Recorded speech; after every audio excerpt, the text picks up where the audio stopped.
On this week's episode, we're going to get you into the grind with a barbecue gadget, and Jack has got a secret ingredient that is yellow. Or are you yellow? Might be afraid. Grill Grates starts right now.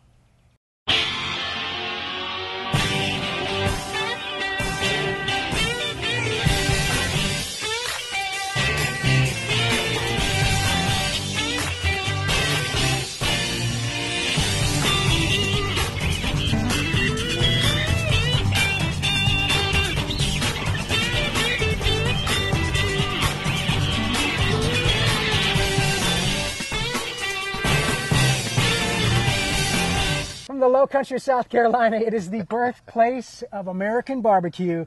The show formerly known as Meatheads TV. We're working on a new name here, Grill Grates. Grill Grates, Grates, Grill Grates. And we'll work on the Facebook page, and you can still subscribe to us on meatheadstv.com for now. But we'll get it all together here.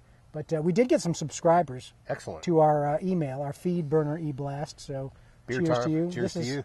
Allagash White. Tony finally ended up and brought the beer this time, so we're drinking decent beer, not Bill's cheap beer. It says beer brewed with spices. With spices. Portland, Maine. Thanks, Tony. It's a nice low country afternoon here. Getting late, a little warm. It's beautiful. It's going to be pretty warm here soon. I love it. We figure we'd just get right into the show here and get to your viewer mail. You ever want to send it, it's Jack at CarolinaPitmasters@gmail.com. That's right? us. And Bill at barbecuetricks.com. Jack and Bill, I cook Boston butts a bunch. Normally, I'm done in a few hours, but last week it took me forever. Same size butt, however, it seemed to hang at one temperature for an extra hour or so. I couldn't figure it out. Will the same weight meat ever have different cook times? Or was it something that I did? Love the show. Perry in Lexington. What do you think? Perry, it's good to see you. Thanks for sending in that letter. And there's a lot of different reasons why it might happen that way. There's different feeds, different lots, different pigs, different hogs. Anything could be different. Is that common, though, that it could take different times? I mean, it is. It's fairly common, Bill. But I think what we're dealing with here is a phenomenon called the stall. I heard you talk about that at the class, at Pitmaster class. The stall is something you have to deal with, especially when you're cooking a medium to large cut. The stall actually happens when the meat is cooking and you're cooking it at a slow temperature. The collagen is breaking down within the meat itself. And once the collagen really starts to break down and it starts to melt out, it is actually acting as a cooling agent within the meat itself. So the energy is still coming through the meat and it's still cooking, but the collagen is coming out of the cut and it's actually cooling down your thermometer. So what you're getting is a long period of time until all the collagen melts out, a time period where the thermometer is going to sit at the same temperature. Go ahead. So it always happens in some way, but maybe not as... It always happens in some way, especially when you're dealing with a fatty cut like a Boston butt. A good pitmaster deals with the stall by allowing it to happen. A lot of times guys will try to push through. I'll pick it up, and I said, man, it's still the same thing. I'll shut it, and I'll go back 5 minutes later, open it up again, try the temperature again, and it's still not there. And I bet that just increases the problem. It does. Once you open the lid up, then you're losing your forward momentum on the cook. A lot of guys will go ahead and turn the temperature up on the grill, thinking that something's going wrong with it must be the thermometer's problem, so I'll turn the grill up. And what you're actually doing at that point in time is going against what goes on with barbecue, because you're not allowing the collagen to come out. Once your meat gets above 212, then the cell structures start to seize up rather than open up, and that makes a tough cut rather than a succulent, tender cut of barbecue that you really want to have. Wait the stall. Don't rush it. Wait the stall. Work with it. And sometimes you got to give yourself enough time in case you have the stall, I guess. Yeah, you should allow yourself. I've had meat sit in the stall 3-4 hours before it comes through, especially when you cook a whole hog.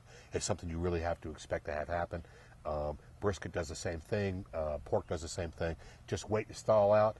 As a matter of fact, some of the best pitmasters I know will actually reduce the temperature of the cooker during the stall to allow all the collagen to break loose and get out of the meat. The collagen is what actually makes the meat moist and tender. What's left of the collagen is what actually makes it flavorful. At hog, it's got to be, or butts, it's got to be like 190, right? Yeah, and 190 is your end temperature. That's what you're cooking towards, is 190 for your finished temperature. The Give stall will yourself happen around plenty 175. of time. Give yourself the time. Wait for the stall. Enjoy it. Drink another beer. Make another drink. Thanks, Perry. Instead of opening the lid, That's open right. a beer Open a and beer. relax. For our Hot on the Market grilling gadget today, I thought this was a cool little gadget. Oh, Take a peeky, Bill. gadget time. This is Bill's version. This is the mortar and pestle. The mortar and pestle. Hey, you got to hold your beer there. You're good. The mortar and pestle is for grinding. It's for grinding spices and herbs and stuff like that together. So what a lot of guys do is they will toast their own seeds, cardamom, cumin, those kind of things. You put your seeds or your salts or your whole salts into the mortar, and you use the pestle to go ahead and grind up your seasonings or whatever that you're making together. This is good for pastes, good for grinding spices, good for crushing, good for just about anything. A must-have if you're into doing rubs. That's a good, and these things aren't that expensive. No. They can be. It Another makes version of this is I've got a molcajete, There you go. which is like volcanic rock you see for like guacamole a bunch. But Yeah. Mine is Williams-Sonoma original. Make sure you stop by. really? Yeah, it is. A very nice gift for the Father's Day that's coming up. One never knows. Good stuff right here. we'll find some links and put them up there as well. Williams-Sonoma. All right, so our website of the week this week is, I thought, a pretty good one. You're involved with them too. The Smoke Ring. Smoke ring, good stuff. Smokering.com. And if you got a website about barbecue, just log on thesmokering.com. It's basically a ring of websites, so you It can is. click through one to the other to the other to the other. And you keep on going. There's got to be 500 of them on there if there's one. To be a member of the Smoke Ring is easy as well. My friend Gary Howard is the one that started the Smoke Ring, and it's a tremendous place to be able to go. They also have a great forum there, a big chat forum there at the Smoke Ring, and there's a lot of good barbecue information that gets exchanged on that site as well. Thesmokering.com. All right, Great our stuff. secret ingredient. It's yellow is all the only clue we gave, but there's so many different variations. The ingredient this week is Mustard. mustard. So you could have you could have a regular old yellow mustard, or they got Dijon. What do you tend to use the most? The mustard that I use as a adhesing agent or an adhesive agent is common yellow, cheap yellow mustard. I use it a lot, especially when we're using Boston butts. We'll use it with ribs. You put a little layer on there, and it holds your rub onto the meat and allows your rub to make a little bit of a crust on there. Is basically what it does, because there's a little oil in the mustard, and it doesn't give a flavor profile or reflection as the meat cooks. Now, if you want a little bit of a flavor reflection or profile when it cooks, if you want something sweet, I would certainly recommend Grey Poupon. There's honey mustards out there. There's just a ton of different mustards you can use in the rubbing process, in the preparation process, in the sauce making contest. Or the sauce making process, if you're into making a mustard sauce, you can use any of those mustards that you want. Honey mustard's a great place to start. Let me tell you, mustard on its own is made with vinegar and oil, so it's tart to begin with. If you put the honey mustard and you start with the honey mustard to begin with, well, then you don't have to sweeten it up a whole lot. It's already ready to go.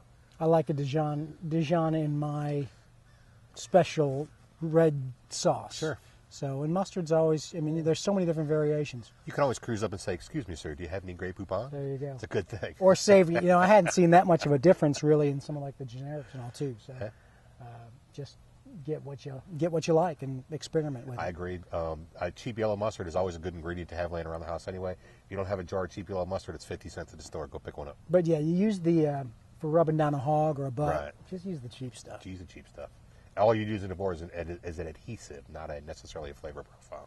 All right, that's it for this week. We got some fun stuff for next week. Doors automatically slamming in the wind. Where are you cooking next? We'll be in Tryon, North Carolina, Bill. We've been talking about this one for a while. The Oh, North yeah. Carolina State Championships are in Tryon. We're looking forward to that and having a good time in there. I don't know when this will tape up, but it should be real close to Tryon. And after Tryon, we're looking at maybe going to Daytona. That'll be fun in July. 4th of July in Daytona. Excellent. Don't forget, please subscribe, especially to the iTunes. We need people to subscribe to the iTunes channel, which is going to stay the same. And then go and rate us. Give your comments at iTunes, and we'll try and spread the word about good barbecue. There you go. And that's it for this week. Hey, we'll see you on the Great. Hug your mama. Hug your mom. Hug your mama.